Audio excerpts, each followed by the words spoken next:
Bonjour à tous, bienvenue à ce webinaire spécifique sur la création d'un business case pour le change management. J'aime toujours bien aborder le sujet de la justification, de la vente, de la conduite du changement auprès de dirigeants. Et ici, nous allons aller un pas plus loin. On va bien sûr parler de cette justification, mais sous une forme très structurée, très formelle. On parle ici de faire un business case formel, un document formel qui va présenter en bonne et due forme, du début à la fin, la valeur ajoutée du change management sur vos projets. Alors, je vous présente l'agenda pour l'heure que nous allons passer ensemble.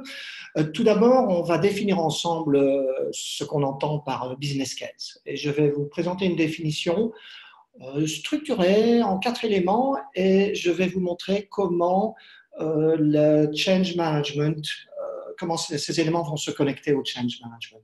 Ensuite, on abordera quelque chose qui fait certainement partie de l'expérience de beaucoup d'entre vous, c'est des difficultés que vous pouvez rencontrer lorsque vous voulez vendre le change management, certaines réponses que vous avez, certaines incompréhensions que vous pouvez rencontrer, et je vais montrer dans quelle mesure l'approche de type business case pourra y répondre. Et puis, nous commencerons véritablement ce business case. Je vais vous présenter 8 sections que j'estime être les sections essentielles pour un business case et nous allons découvrir ensemble comment nous pourrons remplir ces sections pour justifier le change management sur un projet. Mais avant cela, je vais vous poser une petite question. Je vous invite à ouvrir une fenêtre ou prendre votre téléphone portable ou une tablette et vous vous connectez sur le site paulev.com/nexum. Et là, vous allez voir apparaître une question qui est quel est votre niveau d'expertise en business case formel? Le fait de véritablement créer un business case, pas nécessairement pour du change management, pour tout projet. Quel est votre niveau d'expertise pour cela? Donc, prenons quelques secondes pour laisser le temps de répondre à cette question. Donc, paulev.com/nexum.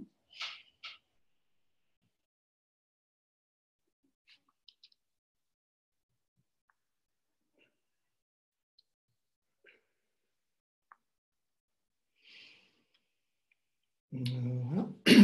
Donc, j'observe que majoritairement, la majorité se trouve quand même dans les deux barres inférieures. Malheureusement, nous n'avons pas d'experts avec nous aujourd'hui, mais ce n'est pas un problème. Donc voilà, ça se stabilise. Je compte donc 7% sont chevronnés dans la création de business case, 27% sont véritablement compétents, 33%, donc un tiers, sont débutants déjà avancés et 33%, un autre tiers, sont véritablement novices. Et donc, bienvenue à tous dans ce webinaire. On va parler de ce qu'est un business case et plus spécifiquement, on va parler du business case dans le contexte du change management. Alors, commençons donc par cette définition, la définition du business case. Voilà la définition que je vous propose. Le business case doit formuler un raisonnement. C'est la formulation structurée d'un raisonnement visant à initier un projet ou une tâche bien spécifique et une formulation qui va devoir convaincre un décideur de prendre action. Voilà, ça, c'est ma définition. Business case formule le raisonnement visant à initier un projet ou une tâche afin de convaincre un décideur de prendre action. Souvent, c'est un document formel, ça peut être en Word, ça peut être un document de 2-3 pages, mais souvent, vous verrez des business cases qui font 30, 40, 50 pages, si pas plus. Ça peut parfois, ça dépend des habitudes de l'entreprise, être simplement quelques slides dans une présentation PowerPoint. Quelle que soit la forme, ça doit être un document qui raconte véritablement un récit du début à la fin afin de convaincre un décideur de prendre action. Je vous présente déjà à droite ce que j'estime être une structure de business case et que nous allons découvrir pendant ce webinaire. Donc, on parlera du résumé, on parlera de l'évaluation de la situation, l'énoncé du problème, description du projet, description de la solution, l'analyse coût-bénéfice, le calendrier de mise en œuvre, les hypothèses principales, l'évaluation des risques, et puis on termine bien sûr par les conclusions et recommandations. Le point important que je veux passer ici, c'est que là, on ne va pas faire maintenant le business case sur un projet, mais on va utiliser la méthode de business case de projet pour faire le business case du change management sur un projet.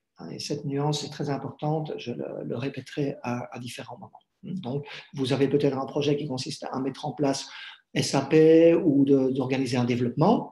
Eh bien, le business case sera sur le change management pour ce projet d'SAP ou de déménagement. Alors, commençons à parcourir cette définition, les 4 éléments. Le premier élément de la définition, c'est de formuler un raisonnement. Donc, quel est le raisonnement pour l'application du change management? Eh bien, le raisonnement que vous allez structurer dans votre document business case, c'est celui-ci. C'est les résultats du projet CRM ou SAP ou déménagement. Les résultats du projet dépendent de l'adoption et l'utilisation du changement par les collaborateurs. Et cette adoption, qu'est-ce qui la provoque, qu'est-ce qui va la mener? C'est le change management. Le change management est là pour mener l'adoption et l'utilisation des collaborateurs afin d'obtenir les résultats du projet. Vous voyez? Et c'est cela que vous allez structurer dans le business case comme un raisonnement. Pour présenter ce raisonnement de façon beaucoup plus simple, beaucoup plus imagée. Je suis sûr que vous avez tous déjà vu des petites devinettes comme celle-là sur LinkedIn ou sur Facebook. Je suis sûr que ça évoque quelque chose pour vous. Eh bien, je vous en propose une. Voilà l'énigme. Une solution parfaitement conçue, fois un projet géré parfaitement, fois une livraison dans le respect du budget, fois une livraison dans le respect du calendrier, fois zéro adoption et utilisation par les collaborateurs, égale quel résultat est fait. Voilà. Ça, c'est une façon de présenter le raisonnement du change management. Et j'ajouterais, dans cette petite devinette, pour utiliser le même style que vous connaissez, que 100% de ceux qui ont essayé ceci ont échoué. Je veux dire, lorsqu'on observe aussi souvent des solutions qui sont bien conçues, des projets qui sont gérés correctement, on livre dans le respect des budgets, dans le calendrier, et puis par manque d'avoir préparé, d'avoir engagé, motivé, préparé, équipé les utilisateurs, eh bien, on n'obtient pas l'adoption et l'utilisation, et finalement les résultats et les effets qu'on obtient de ce projet, eh bien, on ne les a pas. Ça fait partie du raisonnement. Je vais vous présenter de façon un peu plus précise ce raisonnement du change management. Eh bien, souvent, on va présenter un changement comme celui-ci. On part d'un état actuel, on va au travers d'un état de transition et on va vers l'état futur.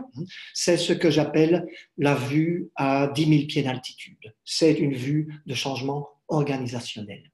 Et le raisonnement que vous allez amener dans votre business case, ça va être d'amener le lecteur non plus à 10 000 pieds d'altitude, mais au niveau des collaborateurs. L'état actuel est en fait la somme des états actuels des collaborateurs qui devront utiliser la solution. État de transition, même chose, la somme. État futur, la somme de toutes ces personnes qui auront leur propre état futur. Et ce qui se passe dans cette réalité du changement, c'est que, partant tous de cet état actuel, eh bien, tous n'iront pas comme vous le souhaitez au travers de l'état de transition. Il va y avoir des difficultés émotionnelles ou d'adaptation ou d'utilisation, toute une série de difficultés, de problèmes de motivation, tout genre de difficultés que vous pouvez connaître. Et donc, cet état de transition ne se passera pas aussi bien que vous l'aviez vu à 10 000 pieds d'altitude et l'état futur ne sera pas celui que vous avez imaginé. Et j'irai même un peu plus loin, même si certains arrivent à l'état futur, ils risquent bien aussi de revenir à leurs anciennes habitudes. Et donc, l'état futur que vous obtenez, eh bien, moi, j'aime le qualifier d'un état futur en fromage suisse, en saluant au passage nos participants de Suisse. Ce que vous voyez à droite, c'est ce que vous risquez bien d'obtenir comme état futur si vous n'équipez pas, si vous ne préparez pas les collaborateurs. Et cet état futur-là, ce n'est pas le retour d'investissement que vous vouliez avoir, ce n'est pas la réalisation de bénéfices que vous vouliez avoir, l'amélioration inachevée, le moral dans les équipes diminue, la motivation n'est plus là, l'énergie n'est plus là, vous observez une certaine apathie, un certain découragement, une fatigue au changement, bref, absolument pas ce que vous attendiez ou ce que vous espériez. Ça, ce sont des éléments du raisonnement que vous devez pouvoir formuler dans votre business case. Deuxième élément de la définition, c'est le business case va viser à initier un projet ou une tâche. Alors ici, donc, soyons très clairs, on va préciser de quoi on parle. C'est quoi ce projet ou cette tâche? Ce projet ou cette tâche, vous allez l'appliquer à un véritable projet. Je disais, par exemple, un projet d'implémentation SAP, une telle initiative. Eh bien, à un tel projet, à l'implémentation SAP, au déménagement, à une transformation culturelle ou une réorganisation ou une mise en place de nouveaux processus, eh bien, la tâche que vous allez appliquer, c'est le change management. Alors, pourquoi vous allez l'appliquer? Comme on vient de le dire, pour obtenir les résultats et effets par l'adoption et l'utilisation. Alors, ce que vous allez présenter dans le business case lorsque vous précisez cette tâche, et on le verra tout à l'heure lorsqu'on ira au travers des 8 éléments, c'est l'importance d'appliquer le change management sous forme de l'utilisation d'une approche structurée avec des ressources dédiées et une approche que vous allez intégrer dans un plan de projet. Voilà, donc ici j'insiste à nouveau, ce dont on va parler, ce n'est pas le projet SAP ou autre, c'est le change management pour faire réussir ce projet, pour en obtenir les effets et les bénéfices grâce à l'adoption et l'utilisation qu'on aura menée par le change management. Alors, l'élément suivant, c'est de pouvoir convaincre un décideur. Et là, il va falloir accompagner les décideurs. Alors, c'est le modèle que je vous présente est le suivant. Vous allez, par votre business case, créer l'appropriation de la problématique, l'appropriation du besoin de business case pour arriver à ce que j'appelle le partage d'opinion, c'est-à-dire être en phase, être sur la même longueur d'onde avec les décideurs afin de se mettre d'accord sur l'approche et donc de se mettre d'accord sur les ressources. Vous allez devoir faire ça avec les directeurs, avec les équipes de management, avec les chefs de projet, avec les équipes de projet, avec toutes ces personnes qui seront les lecteurs de votre business case. Et alors, j'ai pour vous la question bonus. Comment allez-vous les convaincre? Et bien, la réponse, en fait, elle est toute simple. Vous allez les convaincre en résolvant leurs problèmes. Vous allez veiller à résoudre leurs problèmes. Et ici, je vais vous poser la question. Donc, je vous dis tout de suite, leur problème, moi je suis convaincu que leur problème, ce n'est pas il nous faut du change management ou nous n'avons pas de change management. Je suis sûr que leur problème, c'est autre chose. Eh bien, je vais vous poser la question. Donc, vous revenez à votre feuille, votre fenêtre paullevé.com/Nexum et vous écrivez en une petite phrase, vos décideurs, quels sont les problèmes qu'ils ont? Problèmes que vous allez pouvoir résoudre par le change management, par la conduite du changement. Donc, prenez quelques secondes pour afficher ça.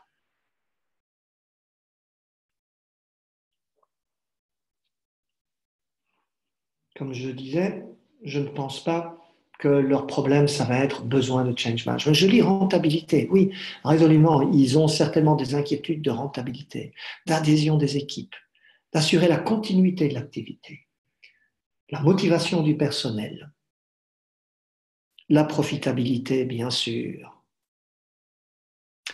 Les problèmes RH, c'est intéressant. Oui, c'est intéressant, qui peuvent être de différents types.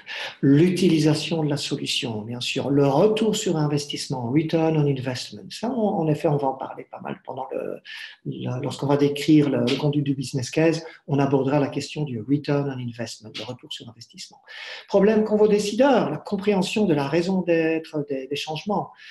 Problème, c'est leur projet qui ne réussissent pas. Ils ont probablement connu trop. D'accroître la collaborateur en les employés par l'utilisation de certains outils. L'acceptation du projet, nouvel outil, nouveau processus par les collaborateurs. L'adoption d'une nouvelle organisation, d'un nouvel outil, meilleure efficacité opérationnelle, et ainsi de suite. S'assurer que la nouvelle organisation imaginée est bien mise en place et fonctionnelle. Euro, euro, euro, euro. Je pense en effet que leur langage, très souvent, c'est les euros. Et donc, vous allez bien sûr adopter leur langage. People management, réduction des coûts, des changements moins coûteux. L'acceptation des changements, adopter une nouvelle culture d'entreprise. Certainement, je suis sûr que beaucoup se retrouvent face à de tels problèmes. Le baromètre employeur, ce que nous avons gagné, les gens ne veulent pas changer. De nouveau, le retour sur investissement. Eh bien oui, en effet, ne pas perdre les talents, aussi, problématique extrêmement intéressante. L'agilité. L'agilité qu'on a couverte dans quelques webinaires, c'était fin de l'année dernière, et on avait vu à quel point la conduite du changement contribue à l'agilité. Les formations ne servent à rien. Certains peuvent dire ça, en effet, si elles ne sont pas préparées suivant une bonne méthode de conduite du changement, c'est ce que vous pourrez probablement conclure. Enfin, bref, tout ceci, c'est une liste de problèmes que vos décideurs peuvent avoir, peut-être que ça les empêche même de dormir. Eh bien, ce sont des problèmes que vous allez utiliser dans le business case en amenant la conduite du changement comme la solution à cela. Et ça va nous mener à la dernière partie de notre définition qui consiste à prendre action. Et là, la question est, quelle est l'action que vous souhaitez qu'ils entreprennent? Eh bien, tout d'abord, l'action que vous souhaitez qu'ils entreprennent, c'est leur engagement à appliquer le change management sur ce projet SAP, déménagement, etc. C'est qu'ils s'engagent à l'appliquer avec des ressources dédiées. Donc, pas entre le fromage et le dessert, mais véritablement avec des ressources dédiées, avec un budget dédié, à intégrer tout cela dans le plan de projet et aussi de se positionner en véritable sponsor de cet effort. Ne pas juste l'autoriser, mais endosser le costume du sponsor de ce projet et du change management sur ce projet. Prendre la posture, devenir véritablement la voix et le visage de ce changement. C'est cela que vous voulez obtenir comme prise d'action de la part des décideurs qui lisent votre business case. Donc, après cette courte réflexion sur la définition du business case, passons donc à la deuxième partie du webinaire, qui sont, j'ai appelé ça les 4 défis, en tout cas les 4 types de difficultés que vous devez certainement rencontrer très souvent lorsque vous parlez de la conduite du changement. Eh bien, allons-y. Voilà, je vais bien sûr vous demander de réagir par rapport à ça, mais souvent, je peux dire qu'on rencontre ce genre de phrases venant de décideurs. Première, c'est que signifie réellement appliquer du change management sur un projet? Pour beaucoup, c'est flou. Souvent, vous entendrez aussi, moi je ne vois pas la valeur du change management. Certains n'en voient pas la valeur, croient que c'est juste une bande d'allumés qui vont chanter Kumbaya sur la plage, ou qu'il faut simplement veiller à ce que tout le monde s'aime beaucoup, que tout le monde se sente bien, que ce soit Club Med. Certains ne vont pas vraiment comprendre la valeur du change management. Troisième type de défi, c'est que vous entendrez parfois le change management semble flou et nébuleux. Et le quatrième, pour ces décideurs, le change management ne ressemble pas à ce à quoi ils sont habitués. Eh bien, justement, je vais vous montrer que vous pouvez utiliser le business case pour répondre aux principaux défis et objections que vous pouvez entendre par rapport au change management.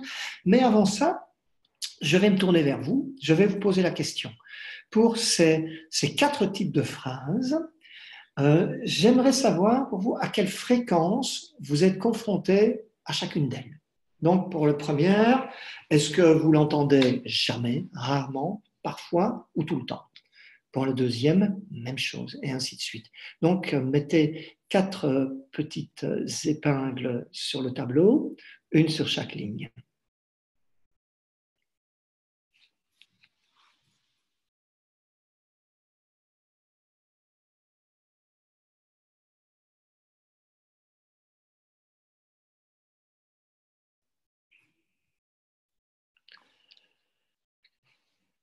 Eh bien, donc je vois une majorité qui tend vers le parfois et tout le temps, en tout cas pour les 3 premières objections, et plutôt dans le rarement et le parfois pour la 4e objection. Donc, il y a quand même pas mal de situations où vous allez être confronté à ce genre de phrase. Qu'est-ce que ça signifie? Je ne vois pas la valeur, mais c'est flou cette histoire, ou ça ne ressemble pas aux choses auxquelles je suis habitué. Eh bien, voyons maintenant dans quelle mesure l'application, la définition, la création d'un business case va vous aider à répondre à ces 4 défis. Alors voilà, que signifie réellement appliquer du change management sur un projet? Eh bien, vous allez voir que dans la description du business case, eh bien, il y a une section qui s'appelle description du projet, une section qui s'appelle description de la solution. Eh bien, c'est précisément ce qui va permettre de répondre à cela. que signifie réellement appliquer du change management sur un projet. Vous aurez la section description du projet qui décrira et qui précisera également le cadre du change management, ce sera clair pour tout le monde, et aussi quels sont les objectifs du change management. Et dans la partie description de la solution, on en viendra de façon plus détaillée aux activités, aux jalons du change management et aux livrables du change management. Et après ces deux sections-là, le lecteur aura véritablement une réponse très claire à sa question qu'il a peut-être si souvent posée, que signifie réellement appliquer du change management sur un projet. Deuxième objection éventuelle, je ne vois pas la valeur du change management. Ici, ça va être précisément la section évaluation de la situation et énoncé du problème qu'on va découvrir dans quelques minutes. Là, dans cette section-là, eh bien, comme valeur du change management, vous énoncerez ce que j'ai précisé au départ lorsqu'il fallait donc formuler le message, le raisonnement. Dans le business case, vous allez créer la connexion directe entre les résultats et les effets du projet, ce qu'on peut appeler la promesse du projet, et le volet humain du changement. Vous allez créer cette connexion. Vous allez montrer les dépendances entre la réalisation des bénéfices et la création de valeur du projet, et d'autre part, l'adoption et l'utilisation qui va être amenée par la conduite du changement. Et donc, la valeur du change management deviendra très explicite dans votre business case. Alors, bien sûr, trop souvent, on entend le change management, c'est cette bande d'allumés qui vont chanter Kumbaya sur la plage, main dans la main, et qui vont faire en sorte que tout le monde s'aime très fort et que tout le monde se sente bien. Et évidemment, ça, c'est très flou. Eh bien non, le change management, ce n'est pas ça du tout. Et je dirais très simplement qu'en faisant un business case formel et structuré, eh bien, vous êtes tout sauf flou et nébuleux.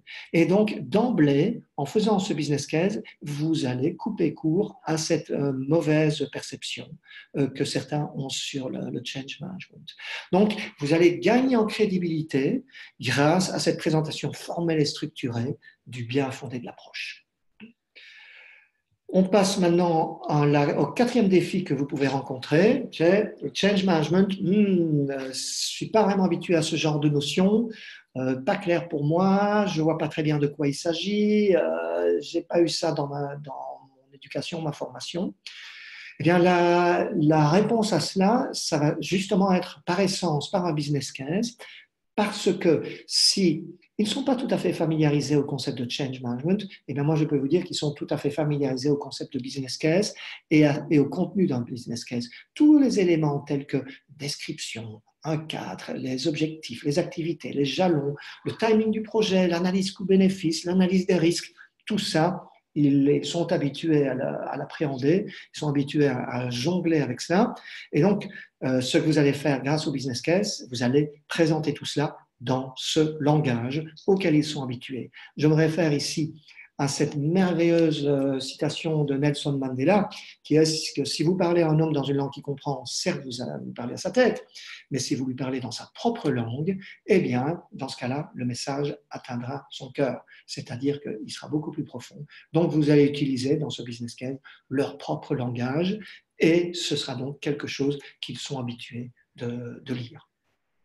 Et cette citation s'applique véritablement aux 4 défis. Que signifie réellement appliquer du change management sur un projet? Utiliser leur langage. Je ne vois pas la valeur du change management, utilisez leur langage. Le change management semble flou et nébuleux, utilisez leur langage, etc. Donc, c'est ce que vous allez faire dans cette formulation. Je vois ici que j'ai une question en direct qui me met que le problème, c'est que les gens croient connaître le change management. Et ça, c'est tout à fait vrai. Quand je dis certains pensent que c'est aller chanter Kumbaya sur la plage, eh bien, ces personnes-là sont convaincues de bien comprendre ce qu'est le change management. Et ça, c'est une raison de plus de créer ce business case et tout particulièrement dans la première section sur laquelle je vais revenir tout à l'heure, d'expliquer précisément c'est quoi, quelles sont les activités de change management, quels sont les jalons, quels sont les livrables et ainsi vous allez pouvoir éliminer ce problème que certaines personnes croient savoir sans savoir. Bon, eh bien allons-y alors. Passons donc au contenu du business case. Je vais vous présenter 8 sections que je pense être les bonnes sections pour un business case. En tout cas le business case qu'on voit dans le cadre de projet. Et pour chaque section, je vais expliquer le quoi, de quoi il s'agit, pourquoi une section pareille est importante, et je vais vous présenter soit des conseils, des petites idées, ou même des références à certains outils qui vous permettront de bien remplir cette section. Eh bien, première section, c'est le résumé. Bien sûr, tout business case doit commencer par un résumé, ce qu'on appelle parfois le executive summary. C'est une présentation succincte, claire, concise des informations les plus critiques. Et c'est là que vous allez avoir véritablement la substance de ce business case. Et le conseil que je donnerais, c'est de le rédiger en dernier. Rédigez d'abord toutes les autres sections, bien en détail, et puis prenez un peu de distance par rapport à votre texte et posez-vous la question, quelle est la substance, les éléments saillants que je veux vraiment faire paraître dans ce résumé qui ne doit pas dépasser une page. Souvent, si ça dépasse une page, ce ne sera pas lu. Beaucoup de décideurs se limitent à lire le résumé qui doit prendre une page. La section suivante, c'est l'évaluation de la situation et l'énoncé du problème. Eh bien, ici, je reviens à ce que j'ai dit au début, donc la formulation du raisonnement. Ici, vous allez véritablement commencer à connecter directement ce que j'appelle la promesse du projet, les résultats, les effets, la valeur, la réalisation des bénéfices créés par ce projet. Tout cela, vous allez le connecter au volet humain. Alors, facile à dire, vous pouvez peut-être me dire, eh bien, à droite, je vous propose le processus que vous pouvez faire pour établir ça de façon assez simple. Première étape, vous-même, vous devez être capable de formuler quels sont les bénéfices organisationnels et les objectifs du projet. La raison pour laquelle vous devez le faire, c'est dès le début pour montrer que vous comprenez bien leurs problèmes, que vous comprenez bien leurs objectifs, que vous comprenez bien le projet. Et alors, ce premier élément, vous n'avez pas besoin de le pondre par vous-même. Vous allez voir l'équipe de projet, vous allez chercher la documentation de projet. Et de là, vous allez tirer les bénéfices organisationnels et les objectifs que vous allez reprendre dans votre business case. Étape numéro 2, et là, vous commencez à amener le lecteur progressivement dans la sphère du change management. Vous allez mentionner quels sont les individus ou les groupes qui sont affectés par ce projet. Et c'est quelque chose que d'habitude, vous ne verrez pas dans un business case de projet, mais ici, pour le business case de change management, c'est ce que vous allez introduire. Lorsque, en étape 1, le lecteur aura bien compris, voilà les bénéfices organisationnels qu'on veut obtenir, eh bien, le lecteur va lire, eh bien, voilà les individus ou les groupes qui vont devoir changer, qui vont devoir travailler différemment pour faire réussir ce projet. Et ça vous mène à l'étape 3, où vous allez montrer la dépendance entre l'adoption et l'utilisation d'une part et les bénéfices organisationnels et les objectifs du projet d'autre part. Et pour cela, vous allez être spécifique. Vous reprenez les 3 étapes que je vous présente ici dans la colonne de droite et vous la formulez dans les termes véritables du projet, véritables de vos équipes, véritables des enjeux de l'organisation. Alors ensuite, dans cette évaluation, je vais vous présenter 1 ou 2 représentations graphiques qui peuvent vous aider à formuler ça. Donc, comme je dis, le point de départ pour le décideur, ce n'est pas le change management. Le point de départ, c'est l'état futur qu'ils veulent obtenir. Donc, j'ai repris ici leur vision à 10 000 pieds d'altitude. Et dans cette vision, partant de l'état actuel au travers de la transition vers l'état futur, eh bien, l'état futur, qu'est-ce que c'est ? Qu'est-ce que c'est pour eux? Eh bien, ce sont des résultats, des effets, de la valeur, des bénéfices attendus. S'ils investissent dans le projet, c'est parce qu'ils attendent tout cela. Et donc là, dans cette section du business case, vous allez donc apporter cette connexion entre ce qu'ils attendent et ce que le change management va apporter. Vous allez en étape 2, donc, identifier les personnes ou les groupes. Donc ici, on mentionne des individus, ça peut être André, Béatrice, Charles, Denise, Édouard, Françoise, Gilles, Hélène et Isidore.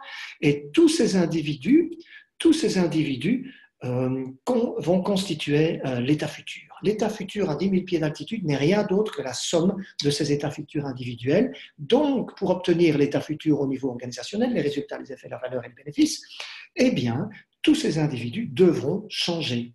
devront avoir de nouveaux comportements, adopter de nouveaux processus, apprendre de nouveaux outils ou de nouveaux systèmes, ou changer d'état d'esprit, ou changer véritablement de culture, ou travailler à un autre endroit et être toujours aussi efficace, ou rester toujours aussi efficace et motivé, mais dans une autre structure organisationnelle.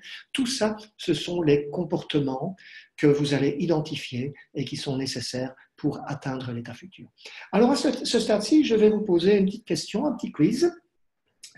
Je vous invite à reprendre votre fenêtre paullevet.com/nexum.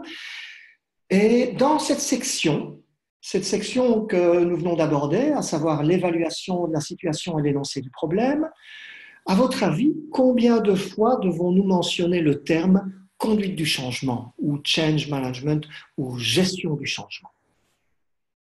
Je lis 0, je lis 0, je lis 0 fois. Ah, quelqu'un met une fois.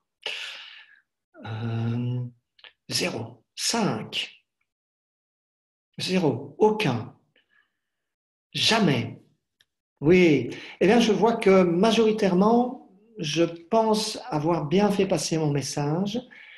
À ce stade-ci, nous sommes donc dans l'évaluation de la situation et dans l'énoncé du problème. Et là, on ne parle pas de conduite du changement. On parle de leurs problèmes, on parle de leur objectif à 10 000 pieds d'altitude, on parle des résultats, on parle des effets, des valeurs qu'ils veulent obtenir. Et on va faire le lien entre ces résultats et les changements qu'on veut mettre en place, et on ne parle pas encore de la conduite du changement. C'est par la suite, dans la description du projet, qu'on va commencer à parler de la description du changement. On va commencer à décrire dans les grandes lignes qu'est-ce que c'est que la conduite du changement. Et là, je reviens à la personne qui avait posé la question, qui croit savoir, que si quelqu'un croit savoir, eh bien, c'est cette section-là qui va véritablement montrer ce que c'est que la conduite du changement. À la vue d'ensemble, on va préciser le cadre et on va préciser les objectifs. Et donc, ici, vous allez définir clairement ce que vous ferez. C'est maintenant que vous commencez à parler de conduite du changement. Dans ce registre-là, on le fera de façon un peu plus approfondie le 17 mai, nous ferons un webinaire que nous appellerons « Ne parlez pas de ce que vous faites, parlez de ce que vous apportez ». Et là, on approfondira ce thème de parler de la valeur que vous apportez plutôt que de dire « il faut faire du change management ». Bon, la vue d'ensemble, la voici. J'aime beaucoup la présenter comme celle-là. Dans tout projet, il y a un volet technique, bien sûr, qui va livrer, par exemple, la plateforme SAP, et également un volet humain. Le volet technique va, bien sûr, viser à ce que la bonne solution soit conçue, soit développée, soit livrée de façon efficace. Et le volet humain va consister à ce que cette bonne solution soit acceptée, adoptée, utilisée et bien utilisée. Et ce que vous allez mettre en évidence dans le business case, c'est que c'est uniquement lorsque vous aurez les deux que vous obtiendrez les résultats, les effets et le succès. Et donc, qu'est-ce qu'il faut faire pour protéger les résultats, les effets et les succès? C'est gérer le volet humain. En fait, on est en train de dire à peu près la même chose qu'on a dit dans la section précédente, mais on le dit dans l'autre sens. Dans la section précédente, on a dit ceci de droite à gauche. On a dit, vous, décideurs, vous voulez les résultats, les effets et les succès, eh bien, vous les aurez par l'acceptation, l'adoption et l'utilisation des changements. Et maintenant, on redit la même chose, mais de gauche à droite. Nous allons faire la conduite du changement pour mener l'acceptation, l'adoption et l'utilisation des changements afin que vous obteniez les résultats, les effets et les succès. Et là, la signification, ce qu'est vraiment la conduite du changement devient tout à fait clair. Donc ça, c'est pour la vue d'ensemble. En ce qui concerne le cadre, j'estime extrêmement important de bien définir dans le business case le cadre, le scope du change management. Alors, dans ce cadre, qu'est-ce qu'il y a? Eh bien, il va y avoir l'identification et la définition des changements individuels. Il va y avoir la création d'une stratégie de change management, c'est-à-dire l'évaluation des risques, l'évaluation des aspects culturels et historiques de l'entreprise, l'évaluation des éléments du changement, la proposition d'une structure d'équipe pour le change management, l'évaluation du sponsorship. Donc, tout ça, ça fait partie de la création d'une stratégie. Dans le cadre du change management, il y a également le développement de plans de conduite du changement qui doivent être adoptés, dimensionnés, ciblés, basés sur les meilleures pratiques. Et on voit dans la méthodologie que ces plans doivent couvrir les communications, le sponsorship, le coaching, la formation, la gestion des résistances. Ça, c'est dans le cadre du change management. Et aussi la création des métriques d'adoption et d'utilisation, puisque, comme on l'a vu, c'est par l'adoption et l'utilisation qu'on va obtenir des bénéfices.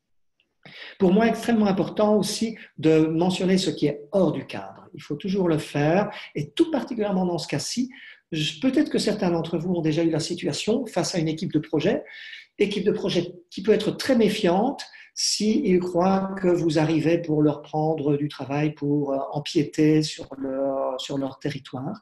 Eh bien non, parlez clairement de ce qui est hors du cadre. Ce qui est hors du cadre du change management, c'est la définition du changement lui-même. Là, ça revient au leadership du changement.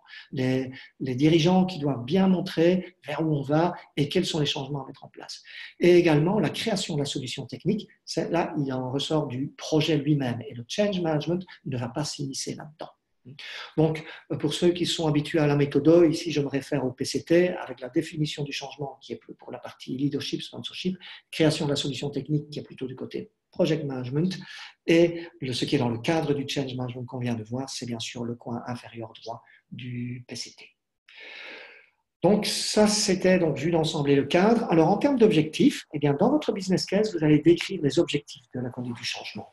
Essentiellement, je vous recommande de les formuler suivant trois grands types d'objectifs. Le premier objectif du change management, c'est d'améliorer, de mener l'adoption et l'utilisation de la solution par les collaborateurs. À quelle fin? Eh bien, pour apporter les résultats et effets des projets, comme on a vu. Deuxième objectif du change management, c'est de créer une approche adaptée, dimensionnée, structurée, basée sur les meilleures pratiques, qui va s'aligner sur le cycle de vie et les jalons du projet. Donc, de nouveau, on ne va pas remplacer ce que fait l'équipe de projet, mais on va s'aligner sur ce qu'ils font. Si vous tenez ce langage, vous pourrez avoir un bon partenariat avec eux. Et troisième type d'objectif du change management, c'est de créer des livrables. Et la stratégie, les 5 plans que j'ai mentionnés, qui vont aider les individus à atteindre les jalons clés d'une transition réussie. Et on va y venir très, très rapidement à ces jalons. Alors, dans la description de la solution, eh bien, vous allez reprendre la description du projet, mais allez maintenant un peu plus en détail. En fait, vous allez présenter une synthèse de vos plans. En gros, c'est ça. Vous allez y mettre quelles sont les activités de conduite du changement. Vous allez décrire les jalons, les livrables et les rôles. De nouveau ici, la chose importante, vous allez synthétiser ça, évitez le jargon, parlez juste dans des termes et concepts qui leur sont familiers. Eh bien, allons-y. Tout d'abord, ce que j'appelle l'activité, je dirais le contenu, la conduite du changement. Ça aussi, c'est certainement par rapport à la question qu'on a eue il y a quelques minutes, ceux qui ne comprendraient pas très bien ce qu'est la conduite du changement, eh bien, moi, j'aime le décrire comme ceci. La conduite du changement, c'est un processus. Le changement est un processus et la conduite du changement est un processus également. Eh bien, on va définir ce processus en décrivant les entrants. L'entrée du processus, eh bien oui, c'est un changement défini par le leadership et une solution technique créée par l'équipe de projet. Et dans la conduite du changement, eh bien, vous allez avoir une partie de change management individuel. Ce sont les jalons nécessaires à tout individu impacté par le changement pour qu'il puisse réussir ce changement. Et ces jalons, on va les découvrir grâce au modèle ADKAR. Et il y a également un autre flux, c'est le change management organisationnel. Et là, ce sont les grands livrables du change management qu'on va découvrir dans une minute, la stratégie et les plans, qui vont justement soutenir et mener les transitions individuelles de la flèche bleue. Et la sortie de ce processus, qu'est-ce que c'est? Eh bien, c'est au niveau des individus, c'est l'adoption et l'utilisation de la solution. Et au niveau du projet, c'est effectivement les résultats, les effets, les bénéfices, la valeur qui sont attendus. Ça, c'est une bonne structure pour présenter le contenu du change management, pour aider le lecteur à bien comprendre ce qu'on entend par le change management. Parlons donc d'abord des jalons. Alors, pour les jalons, très clairement, vous allez utiliser le modèle ADKAR. Le modèle ADKAR qui sont les 5 étapes que tout individu doit réussir pour réussir un changement. Alors, j'insiste bien, ces jalons, ce sont les petits losanges que vous voyez en bleu foncé. Ce ne sont pas des activités, ce sont chaque fois des résultats. Donc, vous allez préciser à quel moment vous pensez qu'il est raisonnable que tous les groupes impactés soient suffisamment sensibilisés aux raisons pour lesquelles il faut faire ce changement. À quel moment vous estimez qu'il est raisonnable qu'ils soient tous suffisamment engagés pour faire l'effort de faire ce changement? À quel moment il est préférable que tout le monde ait une connaissance suffisante et une capacité suffisante à bien appliquer le changement, et à quel moment on veut que ce renforcement soit véritablement efficace. Alors, je peux vous présenter ici un petit outil que nous utilisons dans l'atelier d'immersion avancée. Il s'appelle l'AdCarMap. C'est un outil qu'on utilise en collaboration avec une équipe de projet, c'est-à-dire qu'on va écrire en haut le cycle de vie, les principales étapes du projet, sur une ligne du temps, sur un calendrier. Et puis, comme vous l'avez fait, vous avez identifié les différents groupes impactés. Et puis, vous allez donc placer ces jalons. Et vous placez ces jalons sur la ligne du temps.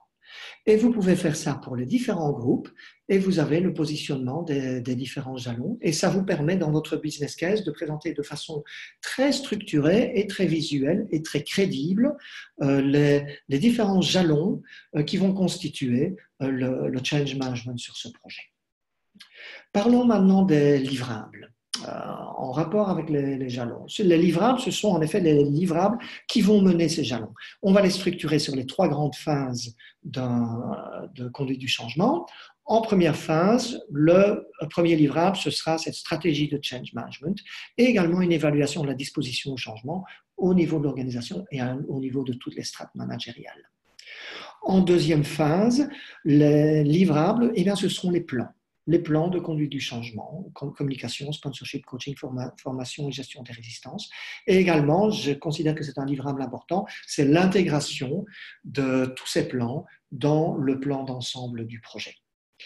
Et en troisième phase, les livrables, ça va être la mesure de l'adoption et d'utilisation, ce qui se fait souvent donc en aval du projet, en aval de la mise en production. On va véritablement mesurer, est-ce que c'est adopté et utilisé, est-ce que c'est en train de réussir. On va avoir comme livrable la véritable pérennisation du changement, qui va donc rester dans les habitudes de l'organisation et des équipes impactées. Et également comme livrable, le retour d'expérience, comme dans tout projet, je dirais. Et j'aime beaucoup ces notions de jalons et de livrables par rapport au change management et je vous encourage véritablement à les formuler de façon spécifique dans votre business case et surtout de formuler la connexion entre les deux. Regardez comme ceci. En haut, en bleu, vous avez ces jalons et en rouge, vous avez les livrables que sont le plan de communication, la feuille de route de sponsor, etc.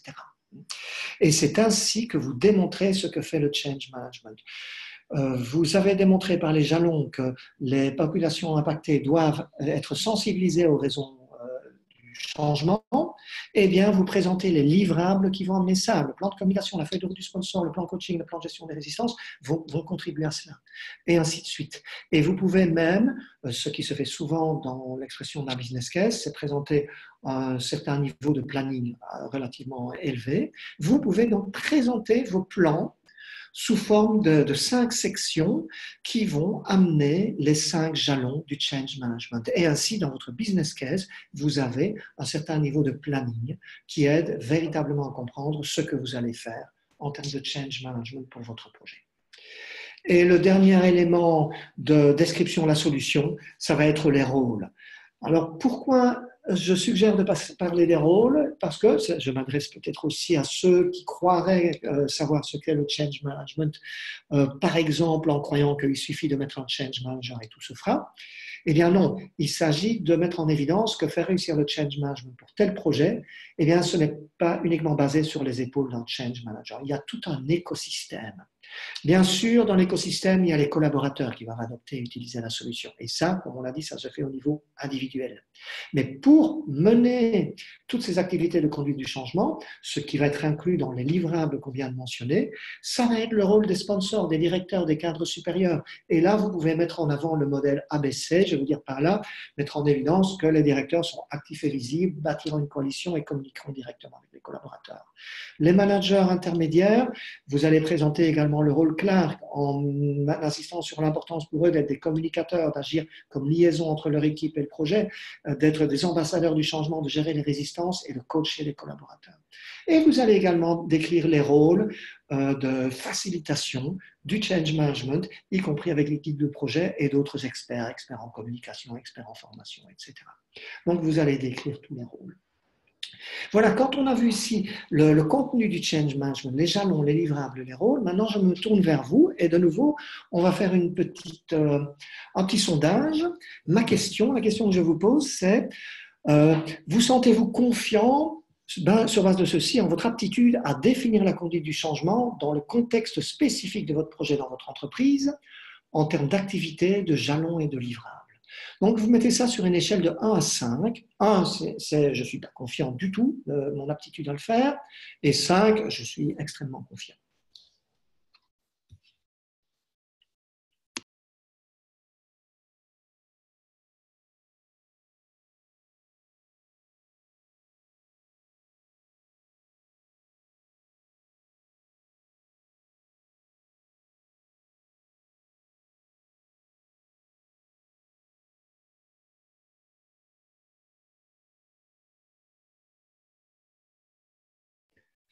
Ok, donc je vois que sur base de ce que nous avons discuté, si je mets ça en miroir avec le tout premier sondage où je vous posais la question dans quelle mesure êtes-vous familiarisé aux techniques de business case qui tendaient plutôt vers le bas, je vois que maintenant ça tend plutôt vers le haut. 18% se disent extrêmement confiants, 41% plutôt confiants, très confiants je dirais, 27% plutôt confiants, 9% moins confiants et 5% pas confiants du tout.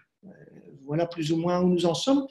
Et ce n'est pas fini, on va continuer à découvrir les différentes sections.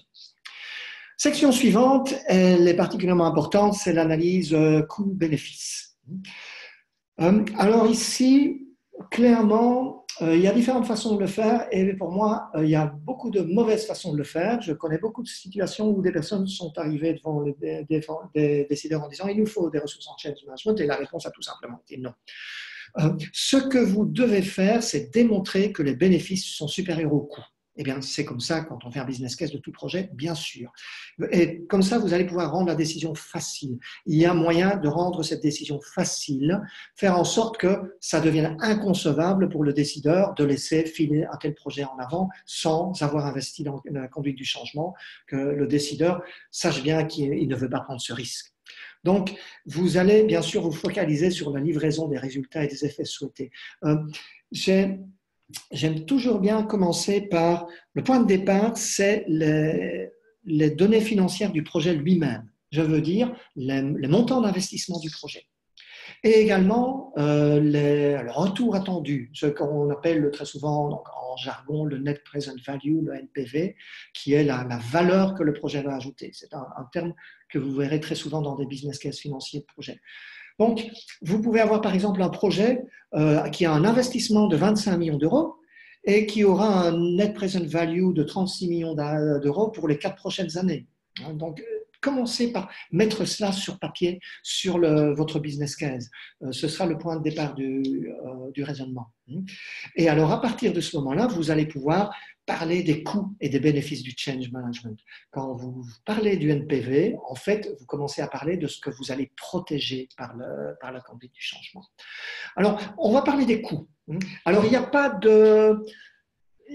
d'abac universel, il n'y a pas une méthode universelle qui permet de dire voilà quels vont être le coût de la conduite du changement. Donc ça, ce n'est pas un sujet très facile. Ici, j'ai pris dans des éléments de recherche ce qui est le plus souvent considéré comme coût de conduite du changement. Et on voit ce qui est le plus souvent considéré, c'est le coût des ressources, de change management, également le coût de formation et aussi les coûts de communication. Viennent ensuite les coûts de consultants externes, de matériel, dépenses diverses et des coûts d'événements et des coûts liés au renforcement, à la reconnaissance, la pérennisation. Donc voilà toutes sortes de coûts. Alors comment le chiffrer donc c'est pas évident. Donc ceux qui ont déjà suivi la certification savent bien. Donc le matin du deuxième jour, nous découvrons des données de benchmark, des suggestions de budget en fonction de la durée du projet, en fonction du nombre de personnes impactées, en fonction du montant d'investissement du projet, en fonction de toute une série de critères, vous arrivez, par des données de benchmark, à avoir une estimation du coût en budget et en ressources. Alors, ce qu'il s'agit de faire dans le business case, bien sûr, vous utilisez ça, mais vous irez plus loin. Vous allez considérer des éléments spécifiques de votre projet ou de votre environnement. Le cadre du projet, l'échelle, la complexité. Ça peut, par exemple, inciter à augmenter l'estimation du budget. Objectifs et importance, calendrier et urgence, disponibilité des ressources, l'aptitude des ressources, la disponibilité du budget, les expériences passées. Tout ça sont des indicateurs qui vont vous aider à mener le coût plus vers le haut, plus vers le bas. Donc ça, c'est un exercice que vous allez pouvoir faire. Alors, parlons maintenant des bénéfices. Et ça, pour moi, ça va être la chose la plus importante. La meilleure façon de vendre la conduite du changement dans un business case, c'est d'insister sur les bénéfices plutôt que sur les coûts. Et alors, pour les bénéfices, vous disposez de toute une artillerie d'outils qui peuvent être très précis et très structurés et très crédibles vis-à-vis du lecteur, du décideur qui lit le business case. Le premier, c'est le CMROI, Change Management Return on Investment. Donc, de nouveau, ici, on est focalisé sur le retour sur investissement et c'est un outil que nous utilisons de façon approfondie dans l'atelier d'immersion avancée, qui consiste à identifier le pourcentage du retour sur investissement qui est directement lié à l'adoption et l'utilisation par les collaborateurs et donc qui permet d'identifier la portion du retour sur investissement que vous protégez par la conduite du changement et donc qui vous permet de chiffrer le bénéfice de la conduite du changement avec cet outil CMROI. Un autre concept que nous voyons en certification, c'est celui de vue, c'est-à-dire nous quantifions les facteurs humains, nous voyons et quantifions les facteurs humains qui ont une influence sur ce retour sur investissement, notamment la vitesse d'adoption, le niveau d'utilisation atteinte et l'efficacité d'utilisation. Ce sont des facteurs humains qui auront un impact sur le retour sur investissement. Et donc, là, vous pouvez mettre en évidence que la conduite du changement va optimiser la vitesse d'adoption, optimiser l'utilisation atteinte, optimiser l'efficacité et donc vous présenter les bénéfices de la conduite du changement. Coûts et risques. Là, je vous recommande véritablement d'en parler, de parler des risques sur les coûts du projet et du change management. Je veux dire par là, j'aime souvent dire le ROI, qui est le Return on Investment, j'aime souvent l'exprimer sous forme de Risk of Indifference. Donc, le ROI est égal au ROI. Je veux dire par là, le retour sur investissement, c'est égal au risque d'indifférence. Alors, quelle indifférence? L'indifférence par rapport au volet humain. Si on est indifférent par rapport au volet humain, eh bien, voilà le risque qu'on court. Eh bien, c'est la portion du ROI qui est protégée, qui dépend de l'adoption et l'utilisation. Donc, par cette notion de risque d'indifférence, vous pouvez également mettre en évidence les bénéfices du change management. Probabilité, également en certification, on voit plusieurs tableaux qui montrent la démultiplication de la probabilité de succès des projets en termes de résultats obtenus, en termes de respect du timing, en termes de respect du budget, grâce à la conduite des changements. Vous pouvez utiliser ces données-là qui sont basées sur des milliers et des milliers de points de recherche sur plus d'une dizaine d'années. Et pour tout cela, bien sûr, je le répète encore, le langage. Utilisez leur langage. Ils sont habitués au terme de résultats, bénéfices, objectifs, succès, retour sur investissement, plus que change management. Section suivante, le calendrier. Le calendrier, donc, vous allez présenter les jalons du projet, les jalons du change management en alignement avec les jalons du projet. Donc, de nouveau, vous n'allez pas remplacer le planning du projet, mais vous allez vous aligner sur le planning du projet. Vous allez apporter cette crédibilité que les activités de change management sont sous contrôle. Et par urgence, j'entends également que vous allez montrer qu'il s'agit de commencer la conduite du changement dès le début du projet et vous présenter des actions concrètes comme celles qu'on a vues précédemment. Je peux vous montrer ici, bon, bien sûr, en 1 minute, ça va être très, très succinct, mais je vais vous montrer parce que c'est vraiment la substance, la synthèse de ce que nous faisons dans cet atelier d'immersion avancée, qui est la continuation de la certification, hein, bien sûr, donc que je recommande à ceux qui sont certifiés et qui ont commencé à pratiquer. Vous vous alignez sur le cycle de vie du projet. Ici, je l'ai représenté de façon assez générique, mais bien sûr, vous allez présenter celui du véritable projet. Et puis, vous allez commencer à montrer comment vous utilisez les différents outils, ces outils qu'on voit en atelier d'immersion avancée. Dès l'initiation du projet, vous allez créer le tableau de bord que nous voyons dans cet atelier et vous allez utiliser cet outil CMROI qui vous permet de démontrer le retour sur investissement du change management. Et pendant la phase de planning, vous allez commencer à évaluer la santé du projet. Ce que vous voyez, les 3 triangles rouges, c'est le PCT. Au début, tout sera rouge, mais c'est normal, on est habitué, c'est tout à fait normal. Et vous allez utiliser un autre outil qu'on voit dans l'atelier d'immersion avancée, qui est un outil d'audit par rapport aux meilleures pratiques pour voir où vous en êtes avec vos plans. Et vous faites tout cela déjà pendant la phase 1. Pendant la phase 2, vous allez suivre la conduite du changement grâce au tableau de bord et vous allez suivre également la progression de la santé du projet, toujours avec le PCT, et vous allez également suivre l'évolution d'ADCAR auprès des collaborateurs impactés avec un outil spécifique que nous voyons dans cet atelier pour enregistrer et suivre l'évolution d'ADCAR dans toute l'organisation. Vous continuez bien sûr à évaluer vos plans par rapport aux meilleures pratiques. Et quand on arrive en phase 3, vous avez toujours l'utilisation du tableau de bord pour démontrer les résultats. Vous suivez le PCT, ADCAR et l'audit des meilleures pratiques. Et finalement, vous allez utiliser en haut à droite le tableau de bord pour montrer véritablement le succès du projet par des indicateurs que vous aurez définis et également par l'adoption et l'utilisation des changements. Bon, effectivement, ici, c'est très, très succinct, mais c'est ce que nous voyons, ce que nous construisons dans un atelier de 2 jours avec les change managers déjà certifiés.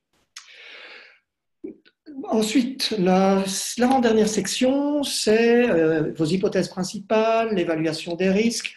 Vous allez mettre, donc de façon tout à fait, pour utiliser encore leurs termes, les termes auxquels ils sont habitués, l'analyse SWOT, je vais en toucher un petit mot, parler des dépendances, différentes considérations, et là, vous devez être spécifique à votre projet, véritablement être spécifique. Donc, l'analyse SWOT, c'est les forces et les faiblesses, et les opportunités et les menaces, SWOT, SWOT.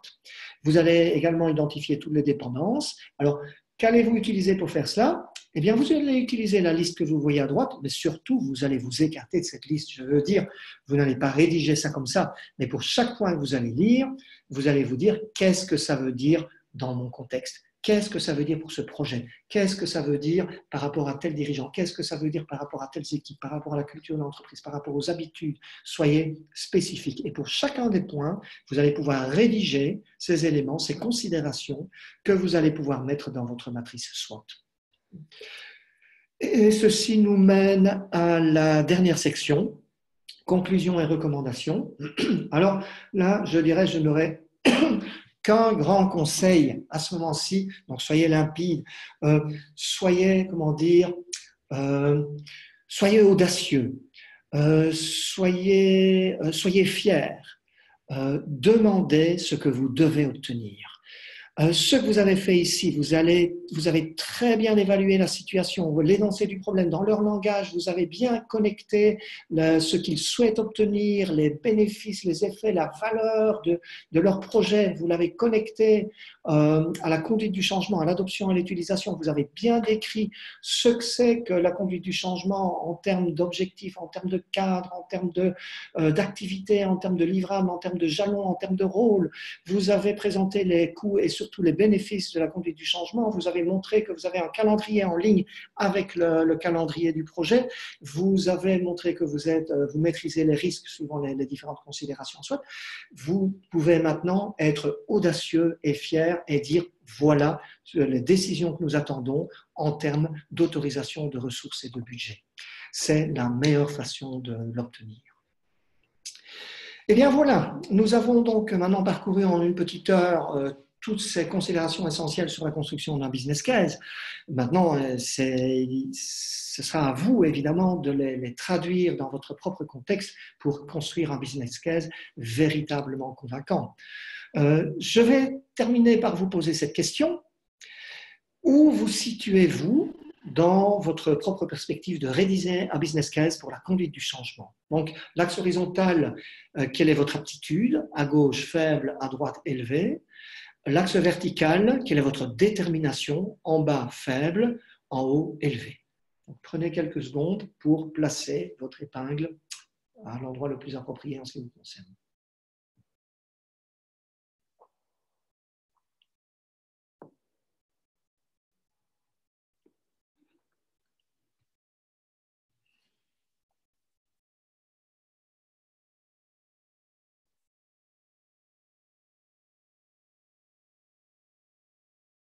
Donc la question est évidemment votre aptitude à appliquer toutes les idées, les concepts, les outils qu'on a parcourus pendant cette heure-ci dans votre contexte spécifique pour rédiger un business case sur votre projet spécifique.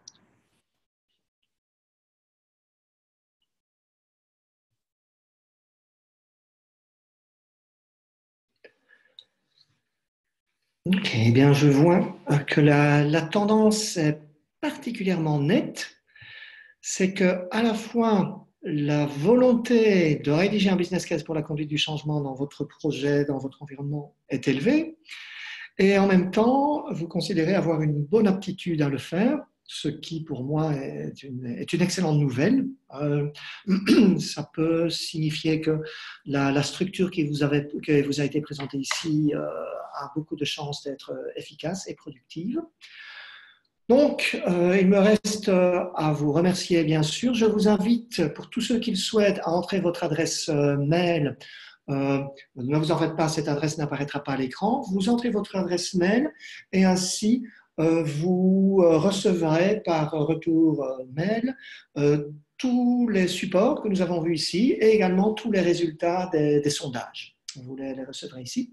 Donc, il me reste à vous remercier pour votre écoute et à vous dire que j'espère du plus chaleureusement possible que ce que nous avons parcouru ensemble va vous aider à être plus efficace dans votre métier, dans votre travail, de vendre la valeur de la conduite du changement, et tout particulièrement ici, sous une forme très spécifique, qui est la forme très, très répandue du business case.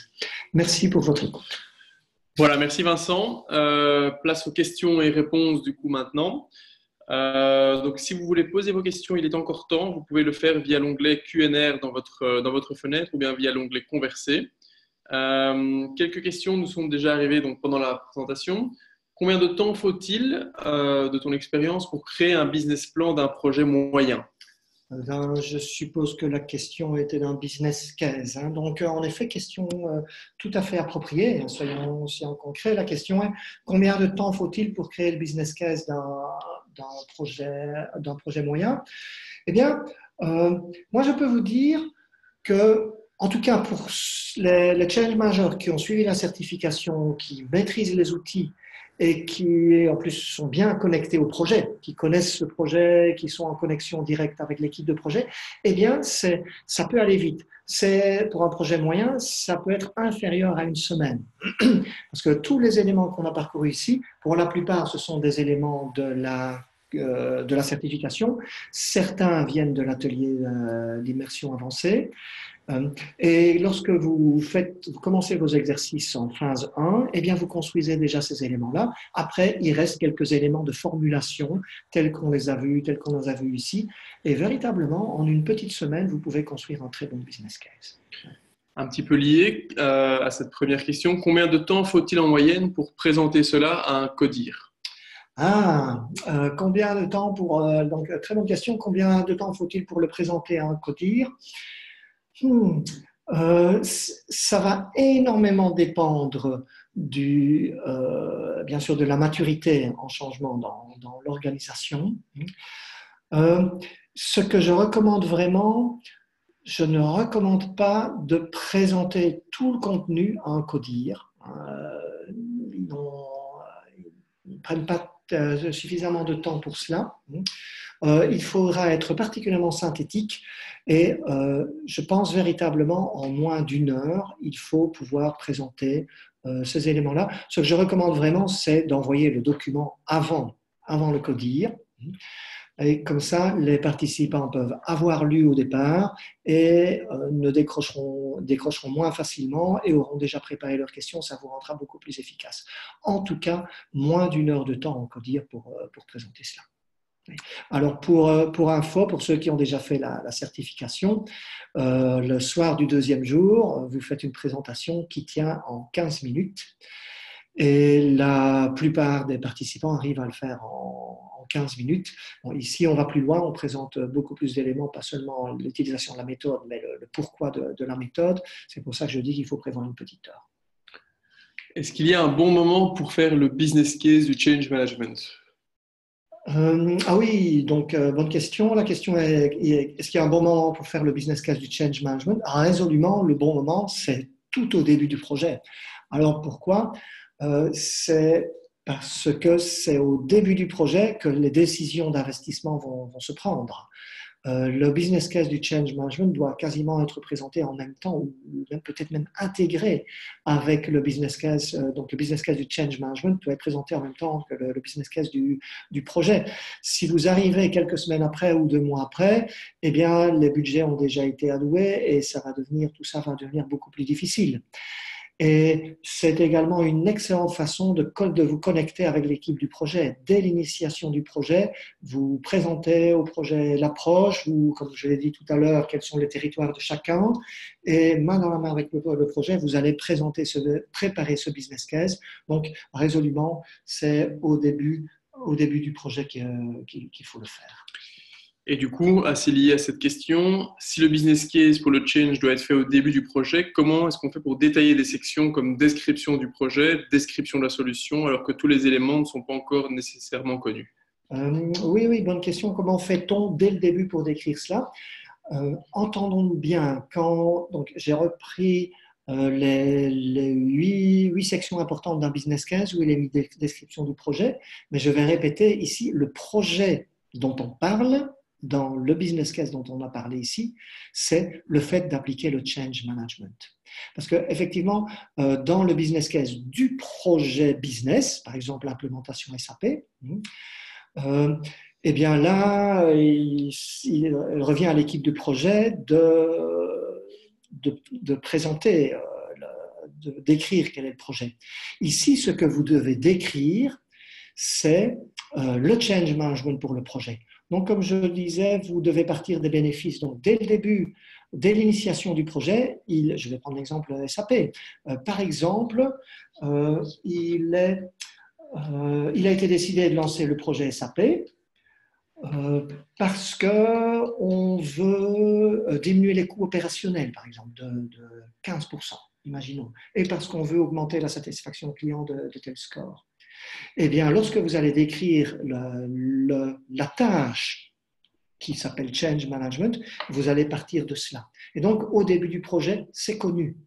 Et vous allez pouvoir décrire que ces bénéfices, diminution de 20%, augmentation diminution de 20% des coûts, augmentation du satisfaction client, eh bien, ça va être connecté à l'adoption et l'utilisation des SAP par telle et telle population. Donc, au début du projet, vous avez quand même ce minimum d'informations sur le projet.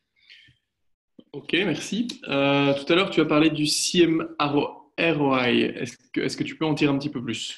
Ok, oui, bonne question, le CMRO. Et c'est vrai que je suis passé très rapidement dessus parce qu'on n'a qu'une heure ici. Et, donc, ce sujet est étudié bien plus en profondeur lors de l'atelier d'immersion avancée. Je vais prendre un exemple vraiment tout simple pour montrer brièvement ce que c'est, de façon très succincte. Donc, prenons cet exemple d'implémentation SAP. Le business case du projet SAP, je dis bien pas le business case du change management, le business case du projet SAP spécifie par exemple que grâce à SAP, nous allons économiser 100 000 euros par mois, par exemple. Le business case montre que le fait de centraliser les données dans une seule base va déjà nous apporter 20% de ces bénéfices attendus. Le restant viendra de l'utilisation des SAP par les gens qui gèrent les stocks, les gens qui gèrent tel ou type de ressources ou les vendeurs. Et ces bénéfices, donc ces autres bénéfices, viendront de la bonne utilisation, de la bonne gestion des stocks par exemple, ou de l'accélération de certains processus. Et donc, le CMROI va permettre de mettre en évidence que sans la conduite du changement, vous avez déjà 20% des bénéfices de par la centralisation des données. Donc, vous avez déjà 20 000 euros d'économie, de retour sur investissement par mois. Mais les 80 000 euros par mois vont nécessiter la conduite du changement.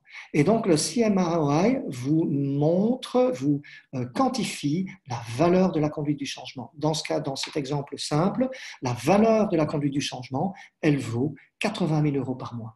Alors ici, j'ai hyper simplifié. Quand on l'utilise en atelier d'immersion avancée, on va travailler sur certaines hypothèses qui vont consister à dire, mais si on ne fait pas de conduite du changement, on aura quand même un certain niveau d'utilisation. Et d'autre part, si on fait bien la conduite du changement, on n'arrivera pas non plus à 100%.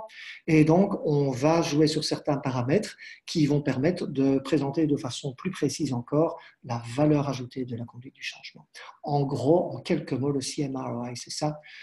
Mais donc, il faut beaucoup plus de temps pour aller en profondeur, bien sûr. Merci. Alors, une dernière question plutôt d'ordre pratique. Est-ce que tu as un exemple d'executive summary?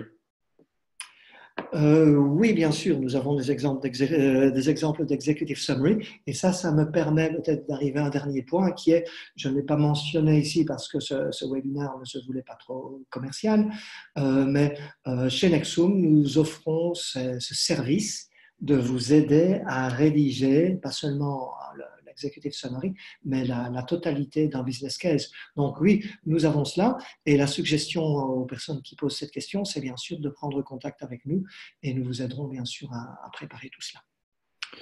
Très bien. Merci beaucoup Vincent pour ce webinaire.